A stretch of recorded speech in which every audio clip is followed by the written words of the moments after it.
Hello बच्चों, तो कैसे हैं आप सब। आशा है कि आप सब बहुत अच्छे होंगे, अपनी तैयारी कर रहे होंगे। देखिए, हमने पिछले वीडियो में बात की थी पॉलिटी के भाग फर्स्ट की। 1 से लेकर 4 आर्टिकल तक हमने अच्छे तरीके से कवर किए थे और उसी वीडियो में हमने बात की थी कि किस प्रकार से 28 राज्य और 8 केंद्र शासित प्रदेश जो फिलहाल हैं वो बने हैं। ठीक है, आज हम बात करने वाले हैं इस वीडियो में भाग 2 की।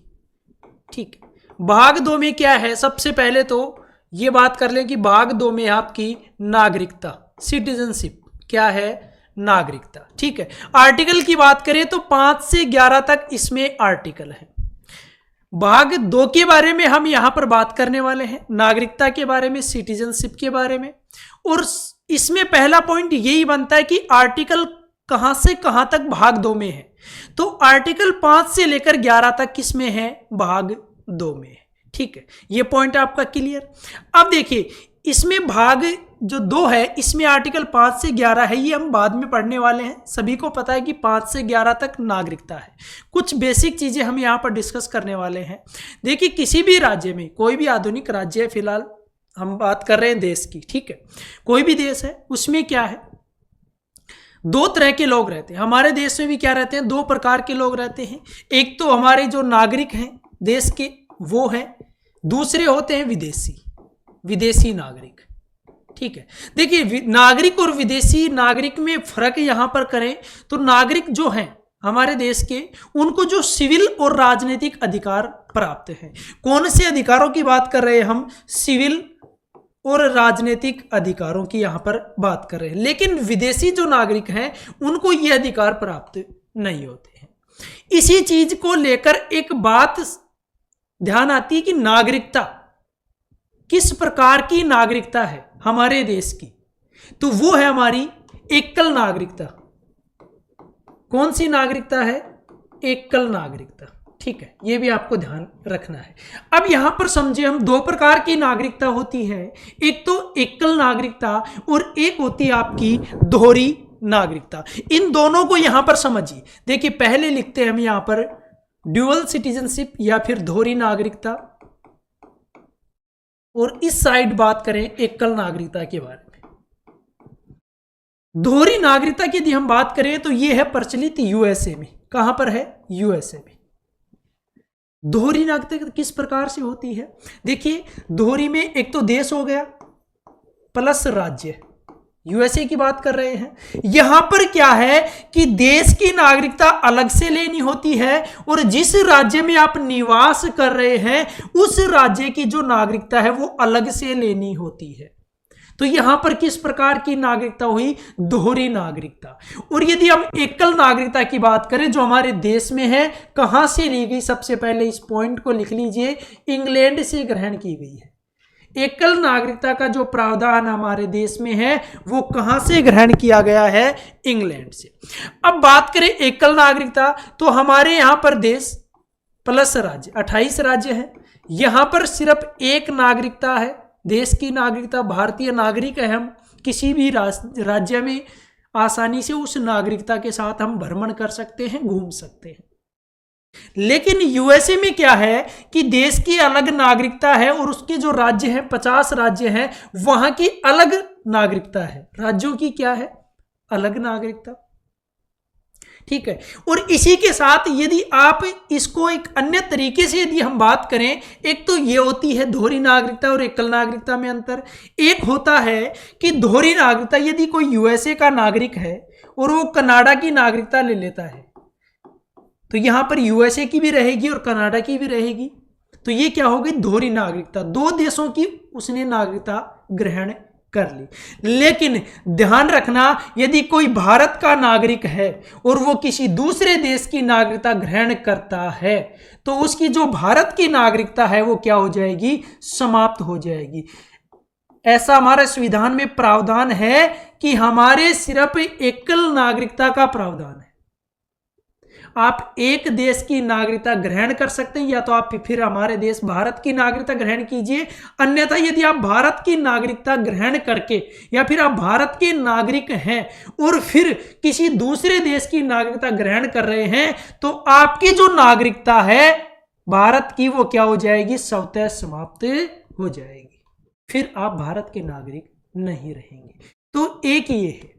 तो समझ में आ गया दोहरी नागरिकता का प्रावधान और एकल नागरिकता का प्रावधान कि इनमें क्या डिफरेंस है, क्या फर्क है। ठीक है, चीजें क्लियर होनी चाहिए तभी समझ में आएगी। जो आधा ज्ञान होता है ना वो परेशान ही करता है। सुना होगा आपने लोकोक्ति, अधगल गगरी छलकत जाए। इसके बाद देखिए, इसके बाद हम बात करें यहां पर 26 जनवरी 1950 की जब संविधान लागू हुआ था, 26 जनवरी 1950 की, जब आज भी हम क्या बनाते हैं 26 जनवरी को गणतंत्र दिवस के रूप में मनाते हैं। यहां पर क्या हुआ था, हमारा संविधान जो था ना वो लागू हुआ था। लेकिन इससे पहले भी एक डेट आपको ध्यान रखनी है और वो है 26 नवंबर 1949। कौन सी डेट है, 26 नवंबर 1949।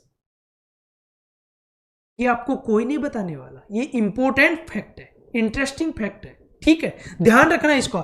26 नवंबर 1949 आपको पता है कि संविधान का निर्माण हो गया था। ठीक है, और ये लागू कब हुआ था, 26 जनवरी 1950 को। इसके बारे में क्यों बात कर रहे हैं, क्योंकि हमारे ये भाग 2 से रिलेटेड बात है, इसीलिए हम इस चीज को यहां पर डिस्कस कर रहे हैं। 26 नवंबर 1949 को आर्टिकल 5, 6, 7, 8 और 9, ये 5 आर्टिकल जो है ना, वैसे तो 16 आर्टिकल हैं, ध्यान रखना 16 आर्टिकल इसी दिन लागू हो गए थे। कब, 26 नवंबर 1949 के दिन ही जब ये निर्माण हुआ था, तभी ये 16 आर्टिकल उसी दिन लागू हुए थे। लेकिन हम पढ़ते क्या है कि 26 जनवरी 1950 को हमारा संविधान लागू हुआ था। जी हाँ, वो लागू हुआ था, लेकिन जो 16 अनुच्छेद थे, जो 16 आर्टिकल थे, वो यहां पर लागू हो गए थे। और हमारे भाग 2 के ये आर्टिकल 5 आर्टिकल 5, 6, 7, 8 और 9 ये भी 26 नवंबर 1949 को ही लागू हो गए थे। आई बात समझ में। अब आप कहोगे सर ये तो 5 ही है, बाकी के 11 कौन कौन से हैं। तो 11 देखिए, एक 60 है आपका, एक 324 है, एक 366 और एक 367 है। साथ ही बात करें 379, 380 है, इसके साथ 388 और फिर 391, 392, 393 और 394। ये हैं आपके 16। गिन लीजिए, 1, 2, 3, 4, 5, 6, 7, 8, 9, 10, 11, 12, 13, 14, 15, 16 हो गए। ये 16 आर्टिकल थे जो 26 नवंबर 1949 को ही लागू हो गए थे। ये चीज भी आपको ध्यान रखनी है, क्योंकि इस चीज के बारे में हमने यहां पर डिस्कस क्यों किया, इसका जिक्र क्यों किया, क्योंकि हमारे जो 5 आर्टिकल हैं 5, 6, 7, 8, 9 ये किस भाग में है, भाग 2 में, जिसको आज हम इस वीडियो में कवर करने वाले हैं। शानदार तरीके से आपको ये चीजें समझने चाहिए। ठीक है, क्या पता था आपको इसके बारे में? नहीं पता था। ये चीज आपको क्लियर होनी चाहिए। छोटी छोटी जो चीजें है ना वो सभी आपको क्लियर होनी चाहिए, तभी पढ़ने में मजा आता, तभी वो टॉपिक जो है ना वो शानदार तरीके से कवर होता है। तो यहां पर ये क्लियर हो गई चीजें। इसके साथ ही जब हम बात कर रहे थे नागरिकता की, तो नागरिकता में आपने एक शब्द सुना होगा, प्रवासी भारतीय, या फिर प्रवासी जो दिवस मनाया जाता है। तो वो प्रवासी दिवस कब मनाया जाता है? 9 जनवरी को मनाया जाता है। महात्मा गांधी जी के वापस लौटने पर, भारत लौटने पर यह दिवस मनाया जाता है 9 जनवरी को। ठीक है, इस प्रवासी भारतीय के बारे में यदि हम बात करें तो इसमें 3 तरह की चीजें हैं। एक तो आपका एनआरआई होता है, non residence Indian, non residence Indian जो अप्रवासी भारतीय होते हैं, जिनको एनआरआई बोला जाता है। ये क्या होते हैं कि यदि ये विदेश में है और 182 दिन से ज्यादा, 182 दिन से ज्यादा ये वहां पर रह रहे हैं और इन्होंने वहां पर भारत दूसरे देश की नागरिकता नहीं ग्रहण की है, तो ये आते हैं एनआरआई के अंतर्गत। किसके आते हैं? एनआरआई के अंतर्गत आते हैं। ठीक है, इसके साथ यदि हम बात करें तो दूसरा पॉइंट आपके सामने निकल कर आता है। एक आता है पीआईओ और एक आता है ओसीआई। देखिए, पीआईओ और एक ओसीआई, ठीक है। पीआई और ओसीआई जो है ना, पहले दोनों अलग अलग थे, लेकिन वर्तमान में क्या है, दोनों को सम्मिलित कर दिया गया, अर्थात दोनों को मर्ज कर दिया गया, एक कर दिया गया, दोनों का विलय कर दिया गया। पीआईओ के बारे में बात करें तो इसका क्या होता है कि person of Indian origin, person of Indian origin. देखना, आपने सुना होगा कि भारतीय मूल के नागरिक को यह सम्मान मिला विदेश में, वो भारतीय मूल का नागरिक है, उसको उसकी संसद में यही स्थान प्राप्त हुआ, वो वहां का मंत्री बना है। बहुत बार आपने सुना होगा, पढ़ा होगा, भारतीय मूल के नागरिक तो वही होते हैं पीआईओ। ओसीआई की बात करें तो ओवरसीज ऑफ इंडिया, इंडियन होता है, ओवरसीज सिटीजन ऑफ इंडियन, ये होता है ओसीआई। ये दोनों पहले अलग अलग थे, लेकिन अब इन दोनों को क्या कर दिया गया, मर्ज कर दिया गया। सिर्फ यहां पर ध्यान क्या रखना है, 3 ध्यान रखने, एक एनआरआई, एक पीआईओ और एक ओसीआई। पीआईओ क्या होते थे, कोई भी व्यक्ति है, वो बाहर रह रहा है विदेश में, उसके माता पिता, दादा दादी या नाना नानी में से कोई भी भारत का नागरिक है जिसका जन्म भारत में हुआ है, वो होते थे पीआईओ। ठीक है। इसी के साथ ओसीआई की बात करें तो ये अधिकार प्राप्त है 16 देशों को, 16 देशों के नागरिकों को, मात्र 16 देश थे जिनको ओसीआई का दर्जा दिया गया था, जो बिना वीजा के यहां पर भारत में आ सकते थे। ठीक है, ये चीजें क्लियर हो गई। यहां पर शुरुआत में क्या पढ़ा था, भाग 5 के बारे में बात कर रहे थे, नागरिकता है, सॉरी भाग 2 के बारे में नागरिकता है, आर्टिकल 5 से लेकर 11 तक है। ठीक है, इसमें हमने बात की एक तो ड्यूअल सिटीजनशिप की, दोहरी नागरिकता, और एक एकल नागरिकता के बारे में। हमारे देश में जो प्रावधान है नागरिकता का, वो है एकल नागरिकता का प्रावधान, जो कहां से ग्रहण किया गया है, इंग्लैंड से ग्रहण किया गया है। ठीक है। बात करें दोहरी नागरिकता की तो दोहरी नागरिकता है यूएसए में, जहां पर देश की अलग है और राज्य जो है उनकी अलग है। देखिए, अमेरिका के बारे में बात करें तो भाग 1 में भी हमने पढ़ा था कि संसद जो होती है ना, वो राज्यों का नाम चेंज कर सकती है, उनकी सीमा क्षेत्र में परिवर्तन कर सकती है। हमारे देश की बात कर रहे हो, बिना राज्यों से पूछे। हाँ, राज्यों को सूचित करना अनिवार्य कि हम आपके साथ आपके राज्य की सीमा क्षेत्र में परिवर्तन कर रहे हैं, वहां पर राज्यों की अनुमति लेना आवश्यक नहीं है। लेकिन यहां पर क्या है कि राज्यों की पूर्व अनुमति चाहिए, तभी तो इसको कहा जाता है अविभाज्यकारी राज्यों का अविभाज्यकारी संघ, और भारत को बोला जाता है विभाज्यकारी राज्य का अविभाज्यकारी संघ। ठीक है, उसके राज्य तो विभक्त हो सकते हैं लेकिन संघ विभक्त नहीं हो सकता। यहां पर बात की, एक तो दोहरी नागरिकता, देश और राज्य की अलग अलग होगी, या फिर यहां पर दूसरे देश की भी, कोई अमेरिका का नागरिक है वो दूसरे देश की नागरिकता भी ग्रहण कर सकता है, तो भी वो अमेरिका का नागरिक रहेगा। ऐसा हमारे यहां पर नहीं है। हमारी क्या है, सिर्फ एक देश की नागरिकता है, वो यदि भारत का नागरिक है तो भारत का ही रहेगा। यदि वो किसी अन्य देश की नागरिकता ग्रहण करता है तो क्या होगा, उसकी भारत की जो नागरिकता है वो स्वतः समाप्त हो जाएगी। इसके बाद कुछ आर्टिकल थे जो 26 नवंबर 1949 को लागू हो गए थे। ये 16 आर्टिकल आपको ध्यान रखने हैं, 5, 6, 7, 8, 9, 4, 324, 366, 367, 379, 80, 388 और 391, 92, 93 और 94। ये 16 आर्टिकल थे जो कब लागू हो गए थे, 26 नवंबर 1949 को ही लागू हो गए थे। ठीक। अब इसके बाद यदि हम बात करें तो बात आती है आर्टिकल की, अनुच्छेद 5 से 11, जो बेसिक चीजें थी नागरिकता से संबंधित जो भी प्रावधान थे वो मैंने आपको बता दिए हैं। अब हम बात करते हैं आर्टिकल 5। आर्टिकल 5 में क्या है कि संविधान के निर्माण के समय भारत का नागरिक कौन था, ये ऐसा आर्टिकल 5 में लिखा गया है। तो साथ साथ लिख लेना, संविधान के निर्माण के समय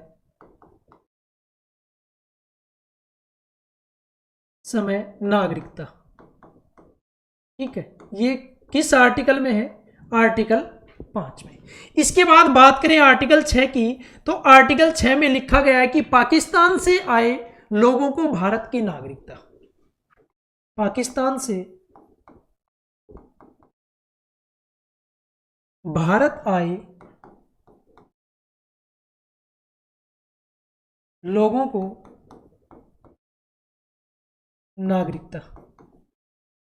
नागरिकता संबंधी प्रावधान किसमें है? आर्टिकल 6 में। इसके बाद आर्टिकल 7 आता है कि जो भारत से पाकिस्तान में चले गए, जो कि आपके लिए इंपॉर्टेंट नहीं है, जो भारत से पाकिस्तान में चले गए उनकी नागरिकता समाप्त।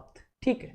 इसके बाद 8 के बारे में बात करें, कोई भी व्यक्ति है जो बाहर रह रहा है, विदेश रह रहा है, उसके माता पिता, दादा दादी, नाना नानी में से कोई भी यहाँ पर भारत का नागरिक है, भारत में जन्म लिया है, तो उसको भी भारत की नागरिकता स्वतः प्राप्त हो जाएगी। ठीक है। इसी के साथ आर्टिकल 9 हमारा आता है जो कि आपके लिए इंपॉर्टेंट है, आर्टिकल 9 और आर्टिकल 11। देखिए यहां पर 5 के बारे में हमने बात की कि संविधान के निर्माण के समय नागरिकता, ये किस आर्टिकल में है? आर्टिकल 5 में ऐसा लिखा गया है। 6 में क्या है कि पाकिस्तान से भारत आए लोगों को नागरिकता संबंधी प्रावधान 7 में है, 6 में है। और 7 में क्या है कि जो भारत से पाकिस्तान गए हैं उनकी नागरिकता क्या हो जाएगी? स्वतः समाप्त हो जाएगी। 8 में कोई भी व्यक्ति है जो बाहर विदेश में रह रहा है, उसके माता पिता, दादा दादी, नाना नानी में से किसी का भी जन्म यदि भारत में हुआ है, वो भारत का नागरिक है, तो उसको नागरिकता संबंधी प्रावधान। अब 9 की बात आती है, यदि कोई व्यक्ति भारत का नागरिक है और वो विदेशी नागरिकता ग्रहण कर लेता है तो उसकी भारत की नागरिकता क्या हो जाएगी? समाप्त हो जाएगी। तो इसमें लिखिए, विदेशी नागरिकता ग्रहण करने पर, विदेशी नागरिकता ग्रहण करने पर भारत की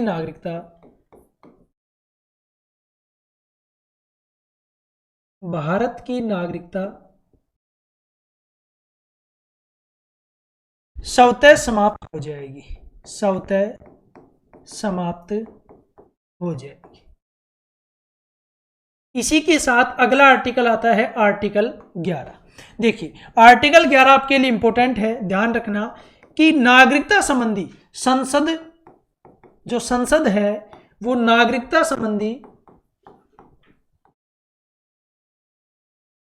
संबंधी विधि निर्माण करेगी या कानून निर्माण या अधिनियम बनाएगी, विधि निर्माण करेगी। ये किस में है? आर्टिकल 11 में है कि संसद को यह अधिकार प्राप्त है कि वो नागरिकता से संबंधित कानून बनाएगी या विधि निर्माण करेगी। और इसी आर्टिकल के तहत संसद ने नागरिकता अधिनियम 1955 लागू किया था। नागरिकता अधिनियम 1955। अब इस 1955 में क्या था? नागरिकता अधिनियम जो 1955 में था, इसमें था कि आप भारत की नागरिकता किस प्रकार से ग्रहण कर सकते हैं, किस प्रकार से आप भारत की नागरिकता प्राप्त कर सकते हैं। वो 5 प्रकार बताए थे, वो 5 तरीके बताए थे। और 5 कौन कौन से थे? एक जन्म से, दूसरा वंशक्रम से, तीसरा पंजीकरण से, चौथा देशीयकरण से और 5वां था भूमि अर्जन से। तो इन 5 को लिख लीजिए, फिर एक एक को हम समझेंगे। पहला है जन्म से, इसके ऊपर लिखिए पहले नागरिकता प्राप्त करने के तरीके,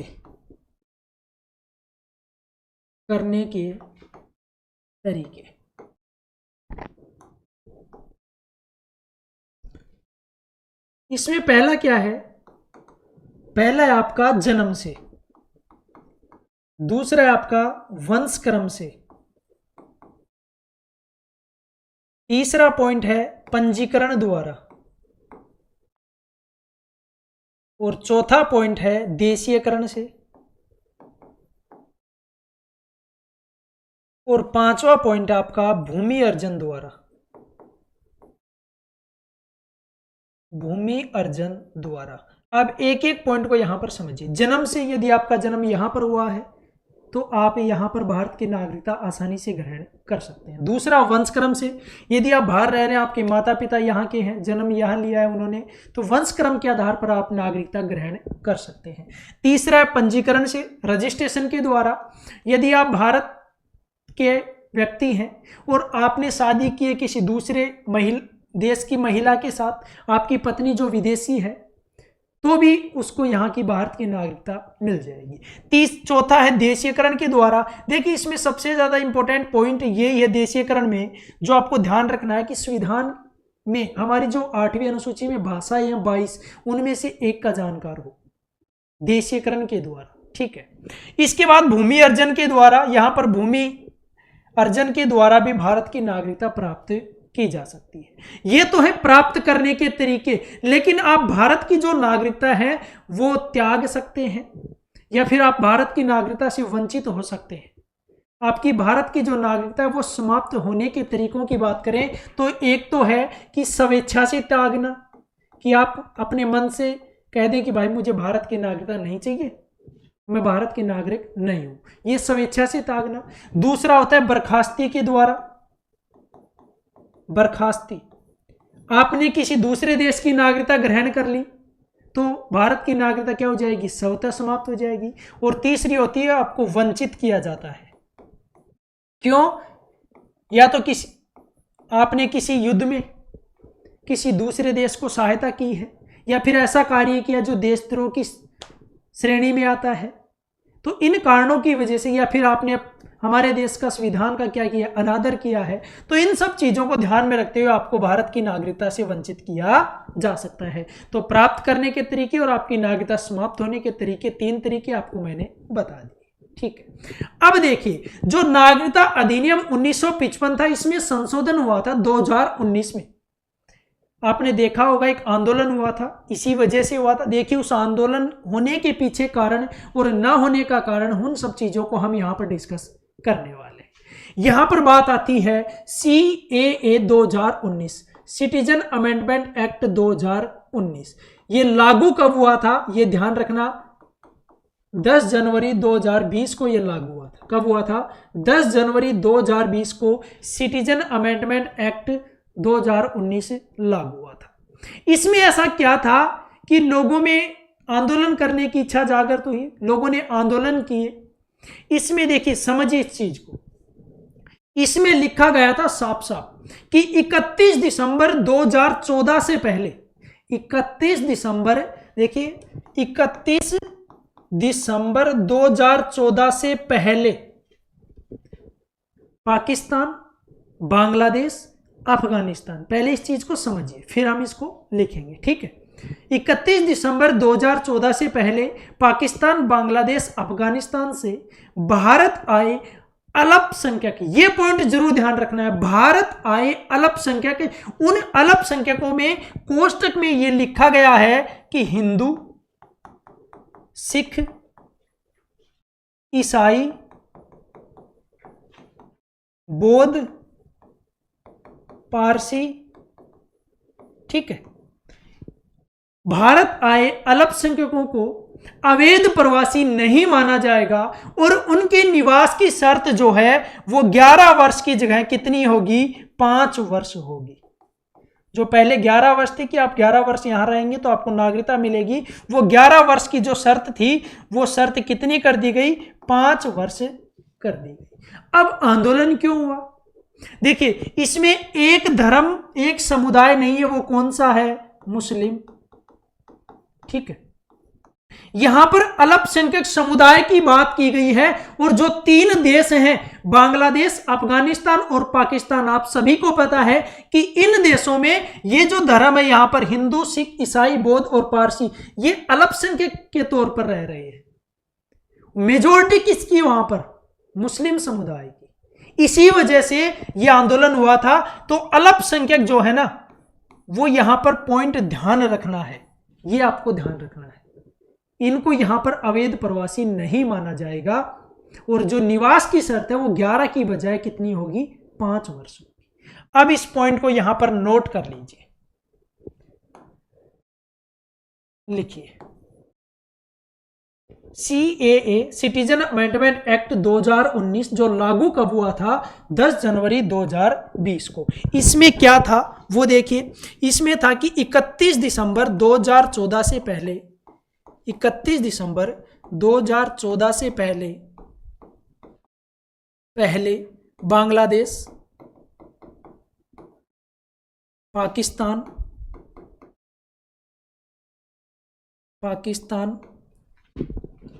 अफगानिस्तान,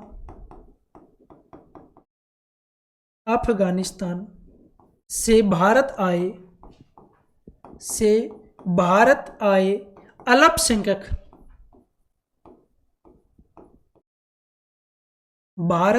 अल्पसंख्यक, कोष्टक में लिखिए हिंदू, ईसाई, पारसी, सिख, बौद्ध। ठीक है, ये कोष्टक में आपको लिखना है। भारत आए अल्पसंख्यकों को अवैध प्रवासी नहीं माना जाएगा, अवैध प्रवासी नहीं माना जाएगा तथा उनके निवास की जो कंडीशन थी, पहले जो शर्त थी वो 11 साल थी, वो 11 वर्ष की बजाय 5 वर्ष होगी। क्या होगी? 5 वर्ष होगी। ये पॉइंट आपको ध्यान रखना है। देखिए, नागरिकता जो है ना, भाग 2, इससे पहले बहुत कम पर्सन एग्जाम में पूछे जाते थे, लेकिन ये CAA आया है ना, सिटीजन अमेंडमेंट एक्ट, इससे ज़्यादा चर्चा में आ गया है और इस वजह से इस टॉपिक से कुछ करंट से संबंधित प्रश्न भी पूछे जाते हैं। जो CAA है 2019, इससे संबंधित और भी ये टॉपिक चर्चा में आ गया है, इस वजह से ये आपके लिए टॉपिक इंपॉर्टेंट हो जाता है। तो यहाँ पर हमने बात की आर्टिकल 5 से 11 तक। आर्टिकल 5 में क्या था कि संविधान के निर्माण के समय भारत के लोगों को नागरिकता संबंधी प्रावधान। 6 में था पाकिस्तान से भारत आए लोगों को नागरिकता। 7 में जो भारत से पाकिस्तान चले गए हैं उनकी नागरिकता संबंधी प्रावधान। ठीक है, उनको नागरिकता नहीं मिलेगी। इसके बाद 9 आपके लिए इंपॉर्टेंट है, विदेशी नागरिकता ग्रहण करने पर जो भारत की नागरिकता वो क्या हो जाएगी? स्वतः समाप्त हो जाएगी। आर्टिकल 11 की बात करें तो संसद नागरिकता संबंधी विधि निर्माण करेगी, ऐसा आर्टिकल 11 में लिखा गया। और इसी आधार पर नागरिकता जो अधिनियम था 1955 वो आया था। उसमें 5 प्रकार की चीजें बताई गई थी कि इन प्रकार से आप भारत की नागरिकता ग्रहण कर सकते हैं। वो 5 कौन कौन सी हैं? पहली आपकी जन्म से, दूसरी वंशक्रम से, तीसरी पंजीकरण से, चौथी देशीयकरण से और 5वीं भूमि अर्जन से। और आपकी नागरिकता जो है वो समाप्त हो सकती है, वो भी, उसके भी 3 तरीके हैं। या तो आप स्वेच्छा से नागरिकता त्याग सकते हैं, दूसरा बर्खास्ती, यदि आप किसी दूसरे देश की नागरिकता ग्रहण करते हैं तो भी आपकी नागरिकता, भारत की नागरिकता स्वतः समाप्त हो जाएगी। या फिर हमारे संविधान का अनादर करते हैं, देशद्रोह जैसे कार्य करते हैं तो आपकी नागरिकता यहाँ से छीन ली जाती है। ठीक है, इसके बाद नागरिकता संशोधन बिल आया, अधिनियम आया, जो 1955 में संशोधन किया गया था, जो था CAA 2019, सिटीजन अमेंडमेंट एक्ट 2019, जो लागू हुआ 10 जनवरी 2020 को। इसमें क्या था कि 31 दिसंबर 2014 से पहले बांग्लादेश, पाकिस्तान, अफगानिस्तान से जो भारत आए अल्पसंख्यक हैं, हिंदू, ईसाई, पारसी और सिख, बौद्ध, को अवैध प्रवासी नहीं माना जाएगा तथा उनके निवास की शर्त जो है वो 11 की बजाय कितने वर्ष होगी? 5 वर्ष होगी। तो ये हमारा आज का टॉपिक था। भारत की नागरिकता एक छोटा सा और इम्पोर्टेंट टॉपिक है, तो इसको अच्छे तरीके से ध्यान रख लेना। ठीक है, जहां से भी एग्जाम में इस टॉपिक से प्रश्न पूछे जाते हैं वो सभी पॉइंट मैंने आपको अच्छे तरीके से कवर करवा दिए हैं। आशा है कि आपको क्लास अच्छे तरीके से समझ में आई होगी। तो मिलते हैं कल अगले टॉपिक के साथ, जिसको हम अच्छे तरीके से कवर करने वाले, वो हमारा भाग 3 मौलिक अधिकारों से संबंधित। तब तक के लिए धन्यवाद।